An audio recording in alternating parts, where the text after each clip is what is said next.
be a white person, because for us, we're invisible. The system works for us. It's designed to work for us. And because of that, we don't often have to confront our own culture or our own whiteness in a way that helps us recognize that in a lot of ways we are, whether you're willingly doing this or not, we are participating in a system that harms other people who are not like us. Does that make sense? Yeah. Again, we're going to talk about some stuff that may make you uncomfortable, and that's okay. Like if you're uncomfortable about something, ask yourself why. When we talk about this at the college, our current vice president of instruction, I don't know if any of you know who Bruce Hattendorf is, or have met him in the community. He's a great guy. But one of the things that he does whenever he explores this is he tries to encourage people to turn to wonder. When you feel a certain way about something, ask yourself, I wonder why I'm reacting this way. I wonder why this is making me angry. I wonder why this is making me feel upset or uncomfortable, or this is challenging me, to try to find the answer in yourself, to unpack it. Because really, if you're having an emotional response to something, it's probably something you've been trained to respond to. Does that make sense? Fantastic. Let's start out with a pretty simple exercise here. Have you ever imagined what your life would be like if you were born Black? Think about it like this. Would you have the job you had in your career? For those of you who are retired, would you have had that job? And if you have a job right now, you think you would have the same job if you were Black? I probably would have been a pastor, but I probably would not have been called to the churches I was called to. Okay. At least most of the churches, maybe one. Yeah. So if you had been interviewing at those churches, you think that they might not have selected you? Is that what you're saying? I don't think I would have even been interviewed. Gotcha. Any others? Could we have gotten into college? I'm going to ask some more questions about that stuff Okay, too, well, right? But think about that. If I Yeah. had been Black, I would have been the only Black kid in the school, probably. And it's a tough place to be. It is.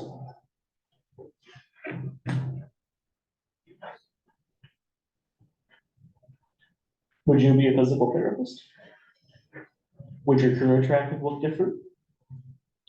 It's really complex. There's a lot fewer minorities in PT as a profession, but also like probably I came from would have looked different, and the place I grew up would have probably looked different. And so it's just, there's multiple layers to that would have.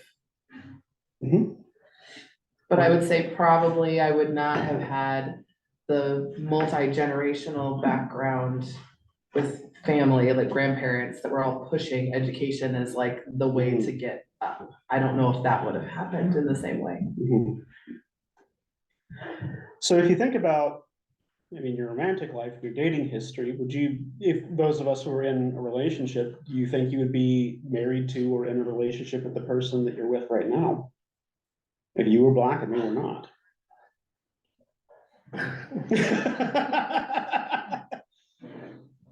Do you think that might change your dating history a little bit? Would people maybe not consider you as a romantic possibility? I think it changes a lot of things, because as a Black person, you're in with different crowds.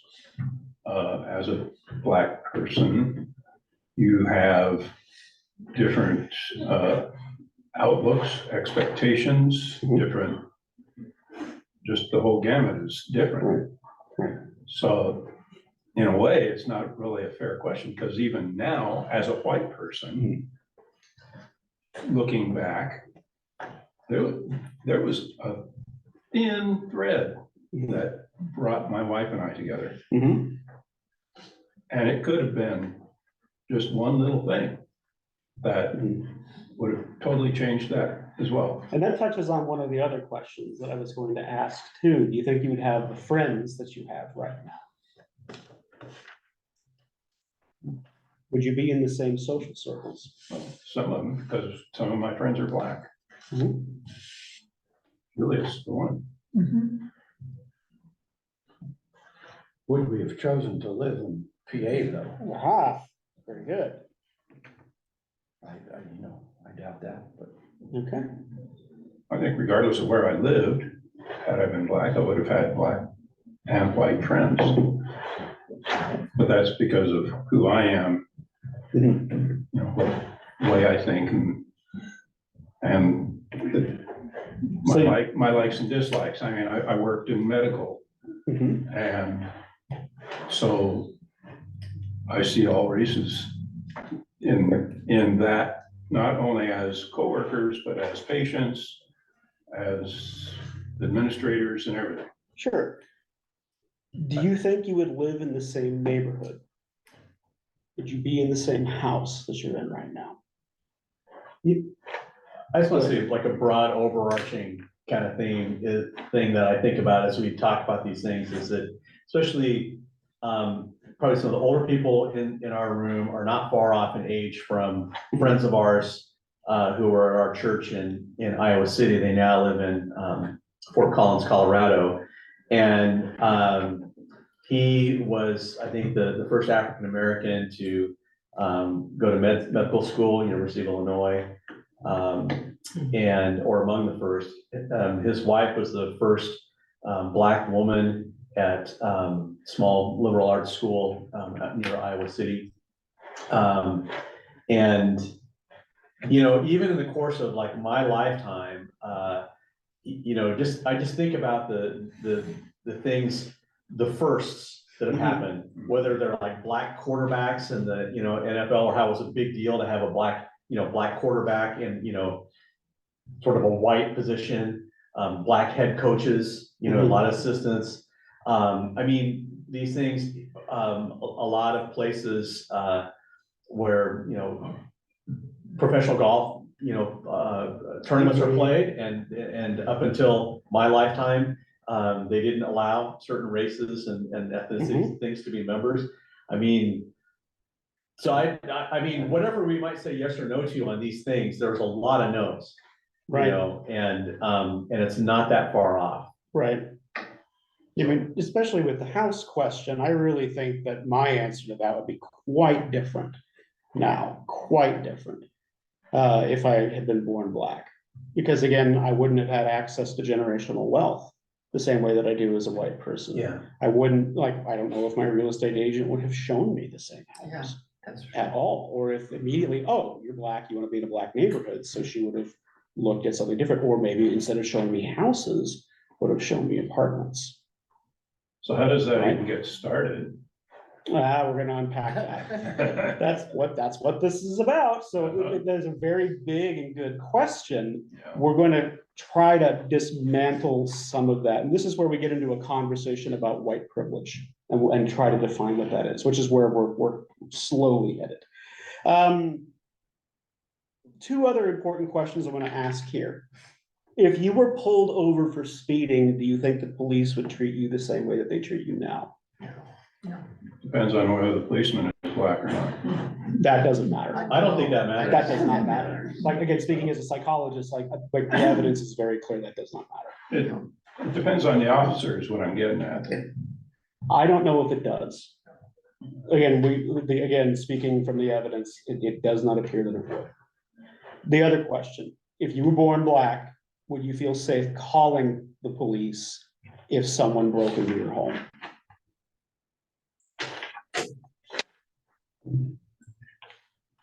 Well, the odds are against you, so no, you don't call. That's typically.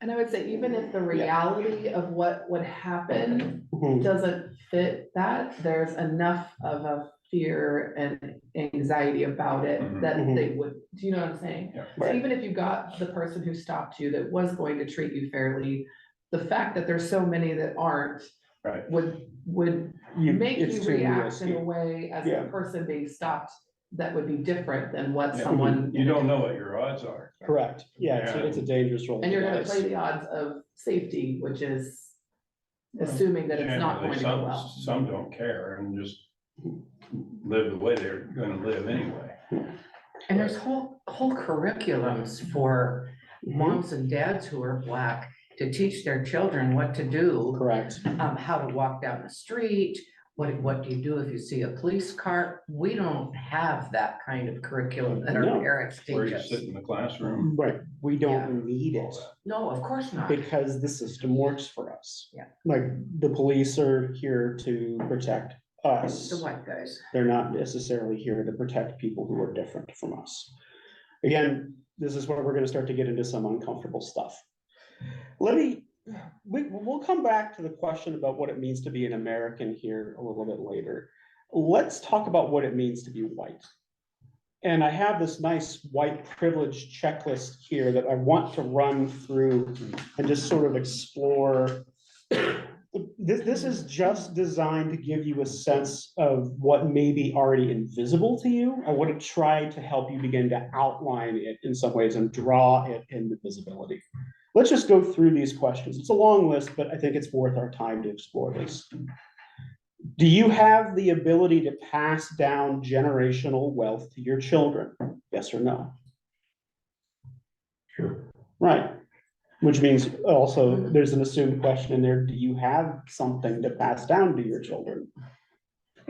Yes. If you say yes, again, that's something that a lot of Black families cannot say yes to. Do you have easy access to food, housing, and clothing? Okay. Again, not a lot of Black folk can say that. Do you have access to a car? Do you get time off from work during the week, comma, assuming you are working? And what I'm asking here is not, oh, I can take a Monday off. I mean, do you have Saturday and Sunday off? Okay. Do you have access to healthcare? Okay. Can you go to the store or out in public without fear of being harmed, harassed, or intimidated by others? Okay. In our neighborhood, we could. Yeah. Do you have access to a school that met your educational needs? Again, think back, assume like back when you were in the school system. Right, especially, I mean, how many of you went on to complete a college degree, right? Again, that means it met your educational needs and it just sets you up for success. And again, this leads into the secondary education question. Did you interact with the criminal justice system before you were out of high school? Okay. The DARE program was really big when we were kids. Let's be clear, DARE was not effective. As people who went through it, and my generation that went through it, it did nothing. It did not work. But that was But yeah, I That guess was technically, our- yeah, exposure. right. Did you have friends and family who encouraged you to pursue an education? It was expected. Yeah. Right. Yeah. I mean, how many of you felt like it was expected that you went to college? So, Yeah, like it was assumed that you would have to. My, This is my father had 3 years of public school. third Gotcha. grade. Right. My mother had 8. Were you first gen, Pardon? first generation college student? The first person in your family to go? No, but the first person to graduate from college, yes. That counts. So there were 4 siblings in the family. Only one other went to college. Gotcha. And that's one person out of this room, right? Did a disability make accessing or participating in your education difficult? Yep, same with me, yes. So that's 2 of us in this classroom who got to deal with being the disabled kid. Okay, I was too. oh, that's 3 of us. So there we go. Did you need medical intervention in order to be successful in school? medication. Me too. Yeah, I did. Okay. And that's not necessarily like just white privilege, that's being able-bodied privileged. Were you treated like a criminal when you struggled emotionally, intellectually, or behaviorally at school? This is where my white privilege really came in when I was struggling with my disability. In school, when I was acting out, I wasn't immediately treated like a criminal. Hmm. The black kid who has my disability, what they would do is they would call the police. Yeah. So what disability? Attention deficit disorder. Okay, so I was guessing. So they I even have put you similar- in a closet? Wow. If I had been younger, they might have. Yeah.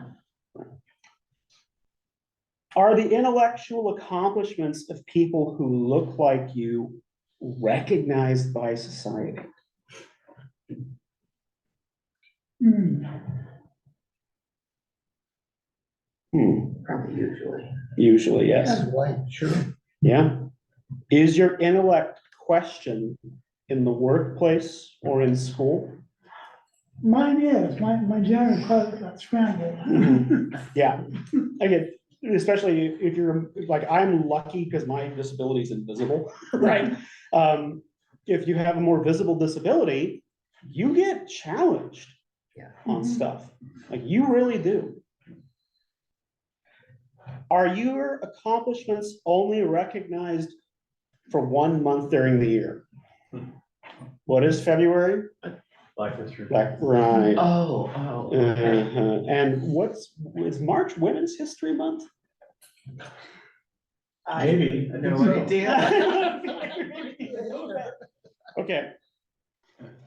Can you see members of your race accurately represented in history books?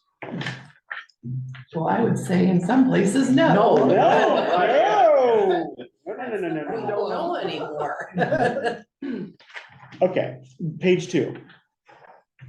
Is the impact of social policy on your racial, ethnic, or gender group portrayed correctly?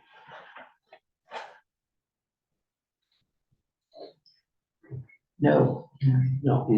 That's a tough one. meaning it doesn't show what it does for us. Ha. Yeah. Anybody remember the welfare queen stereotype from the 1980s? Yeah. Yeah, totally false. Completely and entirely false. Are you? But also I would say, like I said, the social policies that are out there do benefit Mhm, people of privilege, and we just take it that mhm, we earned it, so that's why we have that right. status. Are your cultural practices thought to be primitive?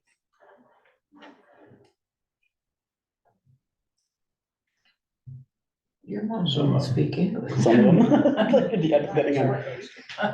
Irish, Your mom, English. your mom Right, spoke for, I'm also Irish, so at a certain time in history, I was not considered a white person, right? If you were Irish in this country, you were in a lower, or one of the lowest social statuses. If people treated black folk better than they treated Irish folk for a while, but at a certain point, Irish became white. And then that all changed. Now we pay $20 for shepherd's pie. And then we pay $20 for shepherd's pie, exactly. Can True you? for Italians also. I think it was true for Italians as well, yes. Can you search for your ancestors and actually find them? Yeah. No. Oh, interesting. My grandparents, both sets of my grandparents came from Finland, Mhm. and my paternal grandparents changed their name, Ah, okay, and we cannot figure it out. gotcha. So you do have a dead end. Yeah. A lot of, this is something that's true for a lot of black folk when they're searching for their ancestry. Sometimes as they're working back, they get to the person in the family who was a slave, and then they can't go any further. They're stuck. Yeah. Because there is no record. You were cattle, and that's how you were treated. This relates to it as well. Do you know where your family and your people came from?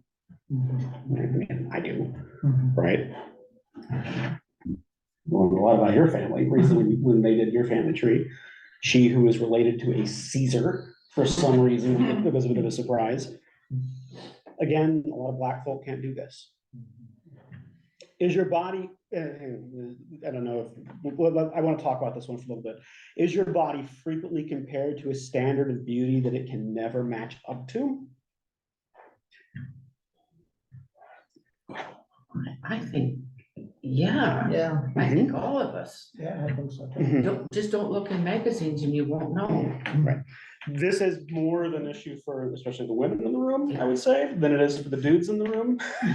So men are allowed to look how they want to look, but women in general are compared to really strict beauty standards. If you're a black woman in particular, Mhm. so when you look at black culture, especially black pop culture, like if you pay attention to especially like the R&B scene, like Beyonce, Rihanna, Megan Thee Stallion, for instance, they release a lot of very heavily sexualized songs, and sometimes white folks look at that and go, why are you showing off your body so much? Why aren't you wearing very much of the video? Because for such a long time, black bodies were not viewed as sexually viable.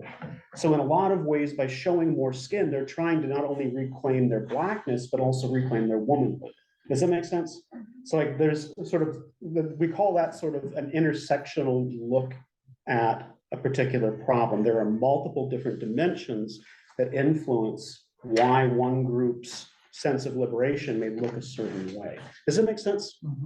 Doesn't it also say something about removing the person from, I mean, that it's not, this is not anybody that we care about or worry about or has feelings. This is just an object. So if you're talking about sexualization in particular? Yeah, For of black women. in white feminism, Mhm. yes. In black feminism, the idea is I am a person who is a sexual being. And by owning that, that's empowering. That's the only thing I Right. have that's powerful or that makes me me. Or it's more sort of taking back that idea that, for a long time, like being, if you were black, you were not viewed as beautiful or attractive Yeah. or as desirable.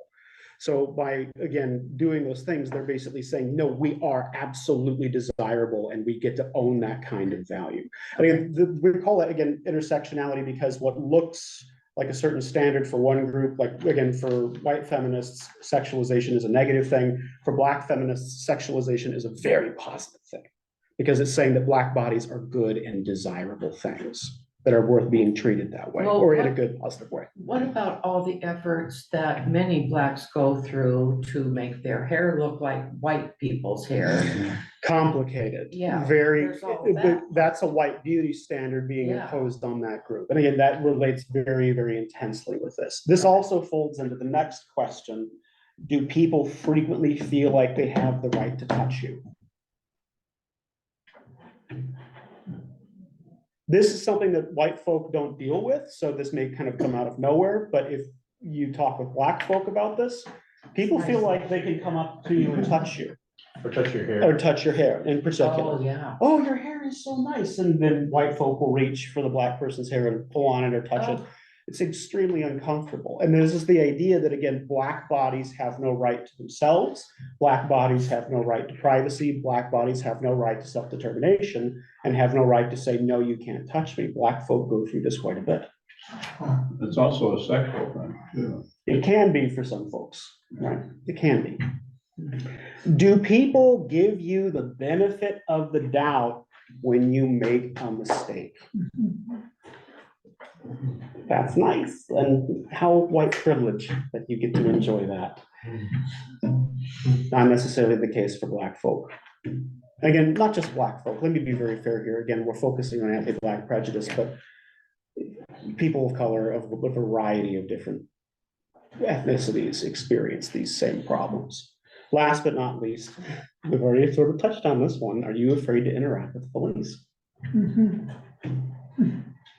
Again, disabled folks, sometimes, yeah, because. Yeah. I don't like police cars. No, no, because especially, again, with a more visible disability, police are not necessarily the friendliest people in the world to us, right? Yeah. But again, mine is invisible and I'm wide enough to pass, and I'm white and male, so I get the benefit of the doubt. I get out of speeding tickets way more often than she does when she gets pulled over. Does it make sense? No. Well, it shouldn't, right? Doesn't make any sense at all, other than, Is it really the case? yes, Huh. absolutely, because I'm a white dude. That is my white privilege and my male privilege. Oh, you're just one of the guys, just slow down, buddy, you'll be okay. For her, ma'am, do you know how fast you were going? Here's And a I said, ticket. yes, and I'm sorry. Got pulled over again, ticket. So does this help you begin to see the outlines of the problem just a little bit? Just a little bit. You are lucky. You are very, very lucky. Because there are a lot of people who go through this same list and they cannot answer yes to a single one.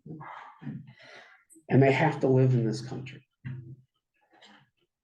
This is part of the reason that when we talk about race, white folks sometimes have a hard time seeing that there is a problem because they haven't experienced it themselves directly.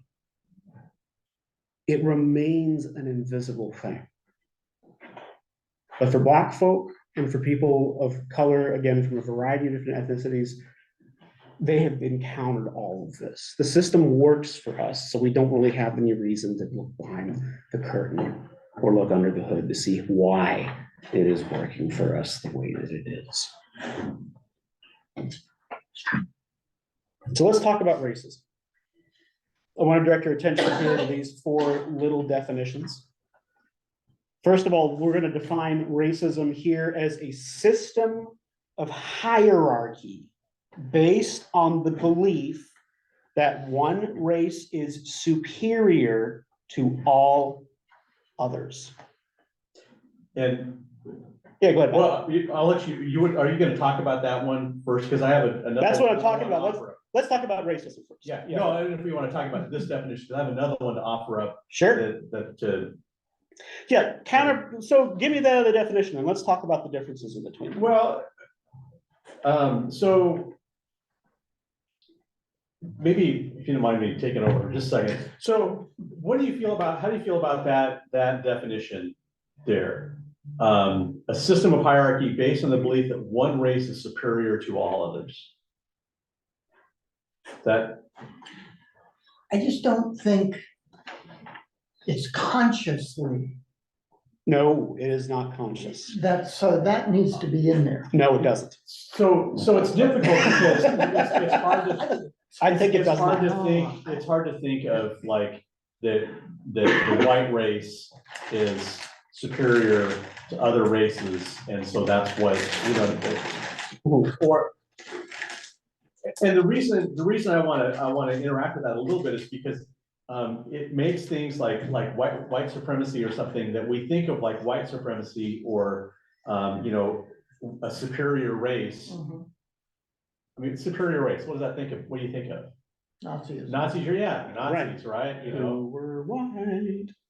yeah, was the Springtime for Hitler Right. in Germany? No, do you know the? Oh, no, I know the producers. From the producers, Yes. yeah, anyway, that's a whole other story, I digress.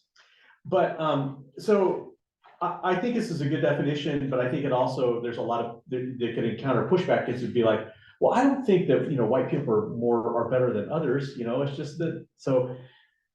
But here's another definition that I got from, Phil Campbell, who was pastor at the church in Juneau, that did a lot of the research and everything for that led to the overture. Anyway, I was speaking with him, and he texted me a definition from Donald Wellman.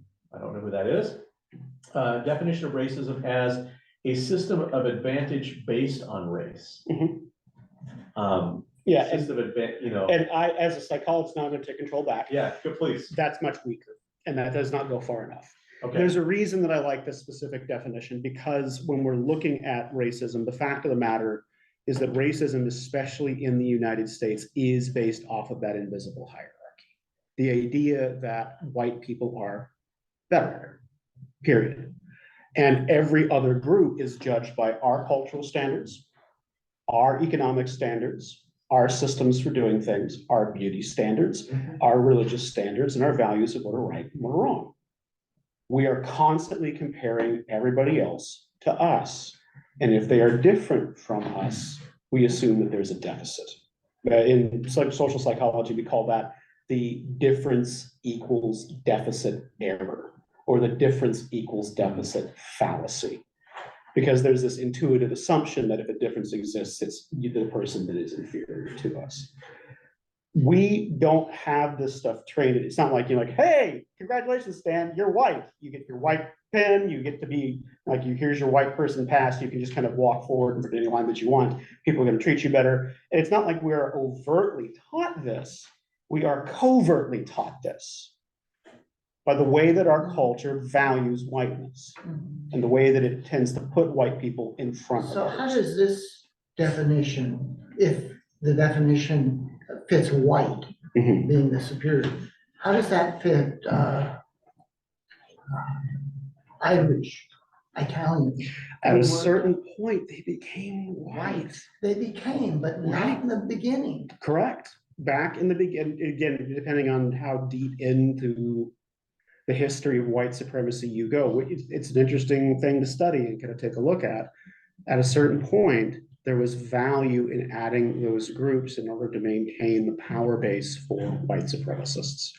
And if you think that white supremacy is not sort of at the forefront of the way that our country has been making decisions, think again, and especially take a look at the way that we handled the slave trade. Racism is something that we invented. It's not necessarily a natural state. Our natural state is something called in-group, out-group bias. This is the tendency to gravitate towards people who are like us and to value the connections with them and to devalue the lives of people who are different from us. Racism basically took advantage of this in order to maintain hierarchy in the slave trade. It was much easier to buy and sell human lives if you did not think of them as completely human. So because of that, if you look at the policies that were created and the laws that were passed, especially in the states where the slave trade was really big, if a slave didn't do what you wanted them to do, it was perfectly fine to dismember or maim that person. It was perfectly fine to separate them from their families. It was perfectly fine to rob them of their names and treat them as differently.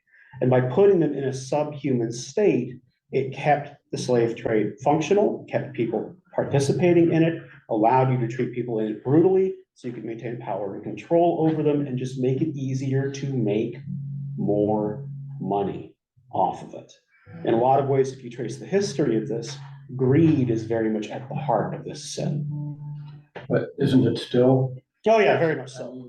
Because we didn't get rid of the cognitions and the ideas and the values when the slave trade ended, right? Well, yeah, and They're still here. it's partly, I mean, we've still got a slave trade today, even though it's Mhm. not legal and it's very out of sight. It's Very much, still yes. there. And what you just said about slavery of the past is still 100% true. That's true right. for slavery today.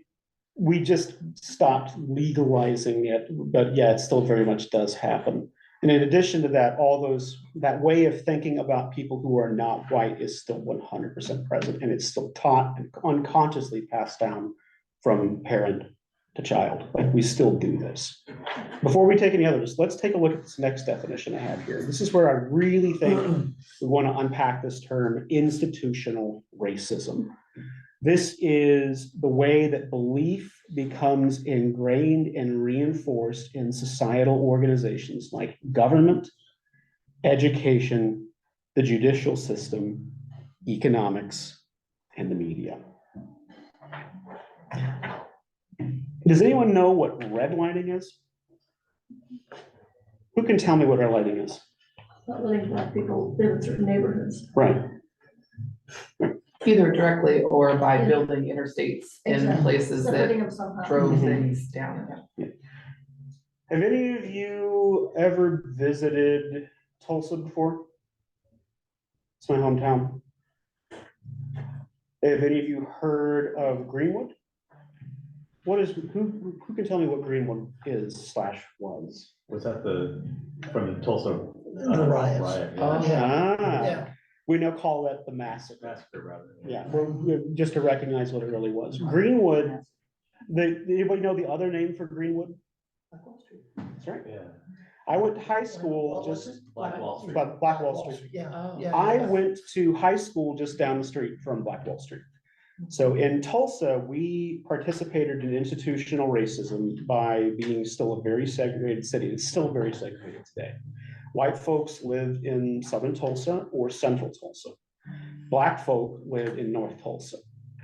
Greenwood flourished and prospered as a major cultural center for the Black community throughout the United States for a really long time until racist Southern Tulsaners looked at it and said, you know, an excuse to burn down and kill people who were in the community, which is precisely what the Tulsa Race Massacre was, including opening fire with a machine gun on crowds of Black folk. Like, my gosh, there are still people in the city who talk about it. And if you, again, I had to drive past some of the devastation on a daily basis to get to my high school. Going from central Tulsa to North Tulsa to go to school, you could still drive by some of the blight that was left over from the damage. There's some places that just didn't get repaired. The fact that the city just sort of shrugged its shoulders and tried to ignore it and sweep it under the rug. The fact that if you were Black, and one of the ways they tried to punish the community for talking about it is they built a highway right through it. We went to the Greenwood Cultural Center a couple years ago, and the highway is right there. It cuts the community in half on purpose, deliberately. Like, by using those structures and those power structures to push people down, you're relying on institutional racism. Let's look at the next one here. Individual racism. And this is what white folk are most often concerned about. When we talk about this, there is a little bit of pearl clutching that goes on where we're like, I don't want to be called a racist, or I don't want to be a racist person, because in our culture, we also value being good, right? We value being good people, and we value the idea that we're not racist, that we're not actively being overtly racist against Black people, right? But let's take a look at this definition here. Individual racism is a set of personal, conscious or unconscious beliefs that assume one race is superior to all others. We may actively try to dismantle this, and we say, I have a Black friend, or I value Black art, or I listen to Black opinions. I believe that I am not doing this. I'm a good person. I've never used the N-word. I have never, ever treated someone differently, overtly. You still may have unconscious beliefs that you have picked up from the water you have been swimming in your entire life that are still affecting the way that you treat other people. Last but not least, we have systemic racism. This is all the ways in which these types of racisms work together to directly impact Black and Indigenous people of color. And again, the term we use for that is BIPOC, on a large scale in privileged whites in the United States. Let's pause for a second. What thoughts do you all have about these last three definitions, or even we can include all four? What pops into your head when you're talking about this? Go ahead, Stan. The one question I have is, under institutional racism, you don't have religious here. Oh, very good. Um, How would you add that, and how would you elaborate on that? Well, it is interesting to me that on a Sunday morning, the vast majority of white churches are pure white. Mhm. They just, it's just the way it is. Yes. So I guess I'm wondering about it. I mean, I Okay. don't know how that fits in. Well, a little bit of history with that. The Black church for a long time has been a refuge for the Black community. Mhm. So finding a Black church and going to a church that is predominantly Black is something that Black believers will prioritize, because it becomes a predominantly Black space where you can be yourself Mhm. without having a white person imposing their norms of what they expect. Right? Does that help a little bit? Oh, I understand that. And I understand that not just Black, but Hispanics. Yes, absolutely. Every- Korean I think- believers yeah, too. I Yeah, think right, everyone. exactly. No, but the AME church has a service that's different than ours by quite a bit too. Drawing a blank, I don't know what the AME is. What do you mean? Oh, Thank you. Gotcha. The African Methodist Episcopal. Okay, so they have a different service yeah. that's more ecumenical or more inclusive. Okay. Are you just talking about the style of worship and Yeah. structure? Oh, okay. That's it. Wow. You know, my son in Tacoma goes to a Lutheran church that is multicultural. Mhm. I love it. Mhm. I've been there a number of Right. times now. Have any of you ever been to a church that's not predominantly white before? It was a different experience, right? Yeah. Yeah, we were members of an all-black church in Springfield, Illinois. It was delightful. Mhm. They fed us really well. We were the only Yes. white guys there. Right. The cookout once again appears. We may talk about the cookout and what the cookout actually represents at some point. I had to educate Matt about what the cookout was. If you get an invitation to the cookout, do you go or not as a white person? That's a big decision you have to make, but we'll unpack that later. I think that if you look at the questions about race in America, there are a couple with the amount of time that we have left that I'm gonna really zero in on. You probably go to 10:50, I'd say. If you want to, okay, if you feel comfortable with that, you let me know when you need to get down there. Well, I'll just go. Okay, fine. Oh, okay, let's go. Like, we lost Matt. It's time to shut it down. Did racism end after the Civil War or after the Civil Rights Movement in the 1960s? Do any of you honestly think that's true? No, not at all. Like, just ended after Obama. that was my next one. Again, no, again, especially if you look at the Black Lives Matter movements, protests, especially during the Trump administration and after the variety of police shootings of young Black men, there are still ongoing problems. The Black community is still trying to be heard and seen about this. How have non-white people been treated in this country throughout American history? Let's expand this again beyond just anti-Black prejudice here. How have we treated people who are not white? Yeah, terribly. We've murdered them. There's an entire, I mean, the indigenous population in this country, from where it was when the white people came here and what it is now it's been decimated. Mhm. So we, in my previous congregation in Whatcom County, we had a Hispanic ministry. Mhm. Many of our people lived in apartments that were all Hispanic. Mhm. The border patrol would come and park in their parking lot. Yep. Not ever going to their houses, but knowing exactly why they were there as a warning to them, and they were all non-legal.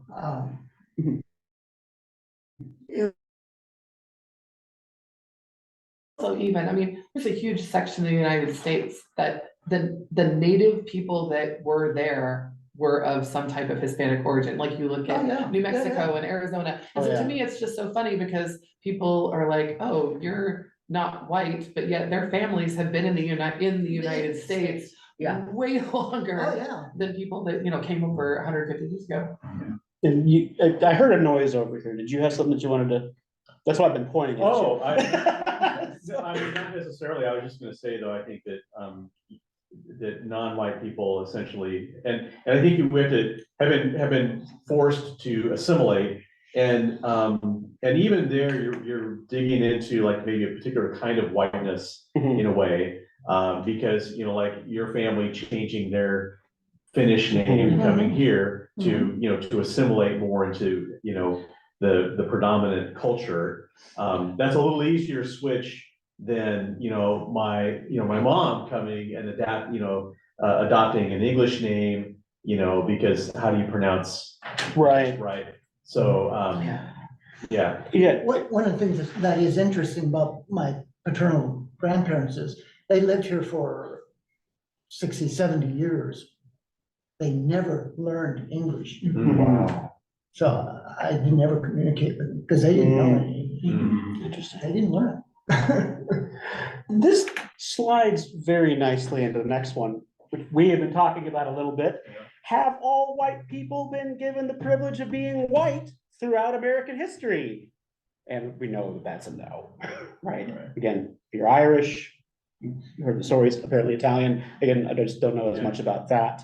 And Also say Because that- they're Catholic.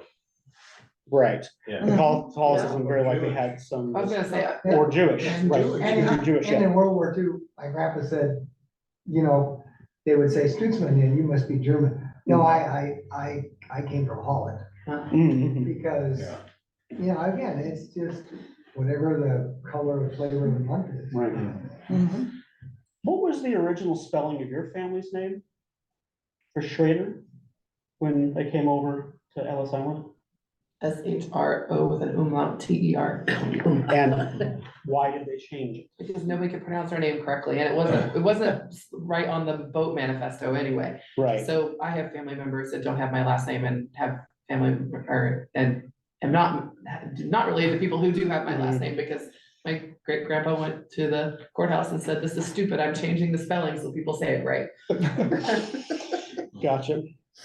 Yeah, so again, whiteness is something that is sort of, not everybody immediately has access to it. And again, just sort of the definition of whiteness, I mean, I think changed quite a bit, especially as the slave trade began to ramp up. And after the Civil War, especially in post-Civil War southern states.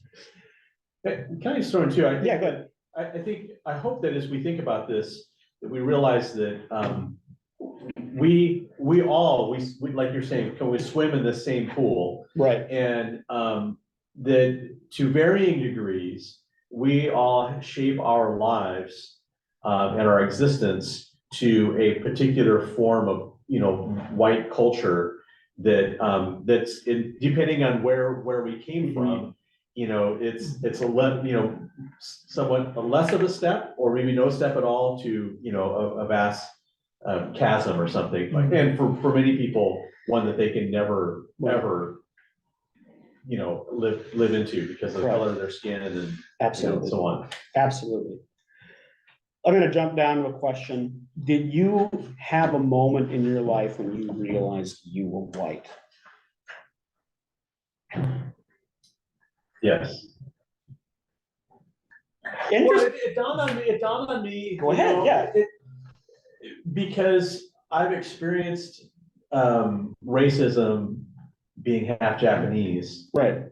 And ignoring my mom's, saying, oh, did you see what they did there? The little things that, ignoring those things for a long time. And then I don't know, it was really in the last probably 10 years or something that I realized that I pass as white. And that's like I don't know, I'm not even sure what the adjective I would use to describe how I feel about that. Gotcha. But complicated?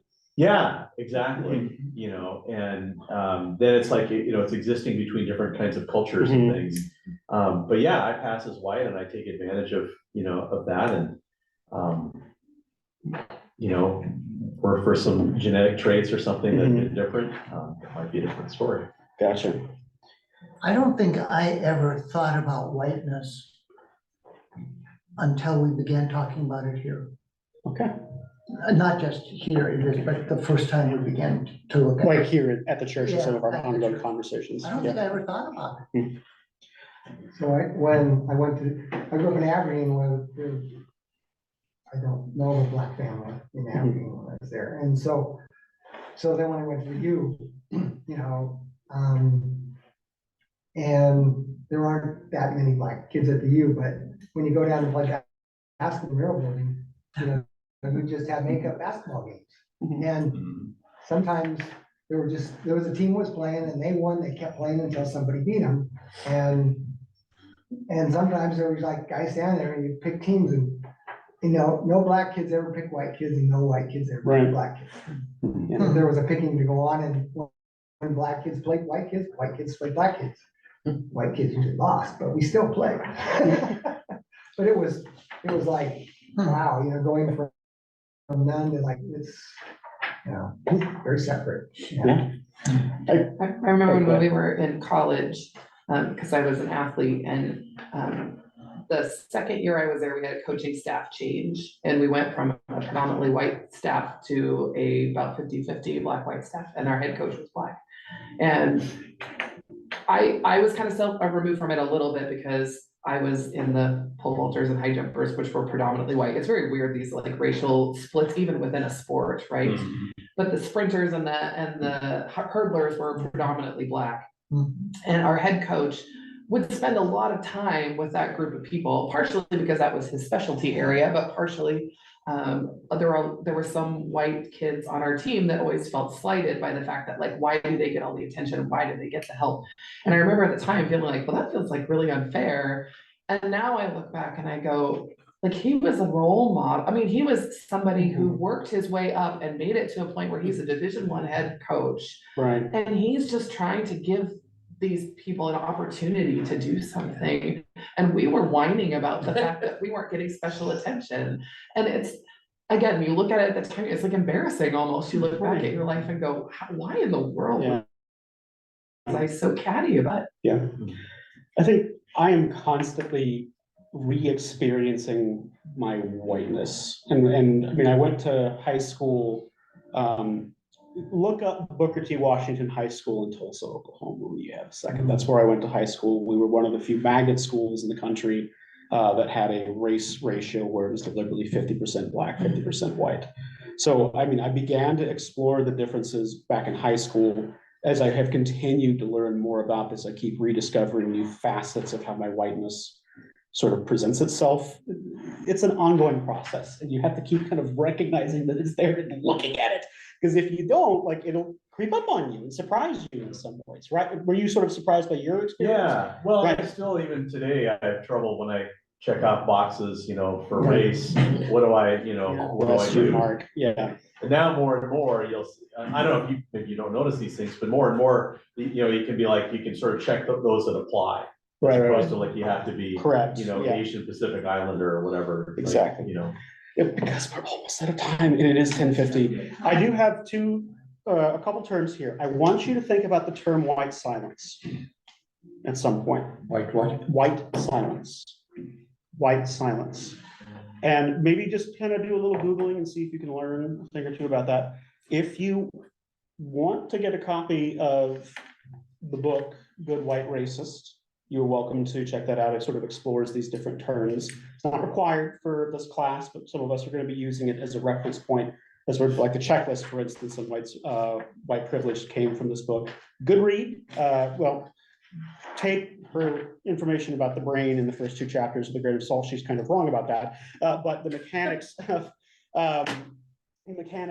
the understanding of this is very, very good. But I want you to think about that and kind of think about what white supremacy actually is. It's not wearing sheets, burning crosses, and Nazi symbology. It's much more sinister than that. It's something that's very invisible, and you are all participants in it. Yeah. So really confront that and own that, and really think about ways that it may show up in your life. And I'm going to go ahead and end it there because I want you to get the church on Yeah, I time. just want to throw it in too for next week. One of the things that we'll be talking about. How many of you have heard of Colin Kaepernick? Sure. Okay.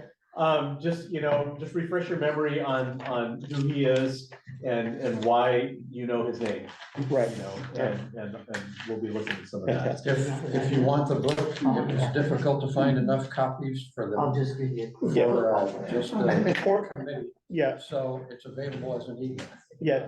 I think that Port Book and News or Odyssey might be able to help anybody out who wants to get a copy of it too. It's on Kindle. It's on Kindle too. All right, let's pray real quick and I'm gonna let y'all go. So God, a lot of this that we know is about seeing what is invisible, and I know that you see everything. Please grant us grace and wisdom and discernment to see our role as we participate in this dangerous system that harms people. Help us to own up to what we need to own up to acknowledge the things that are out of our control, and to do what we can about the things that are under our control. Thank you for your grace as we struggle with and question this. In Jesus' name, amen. Thank you, Paul. Sure. Very, very Good.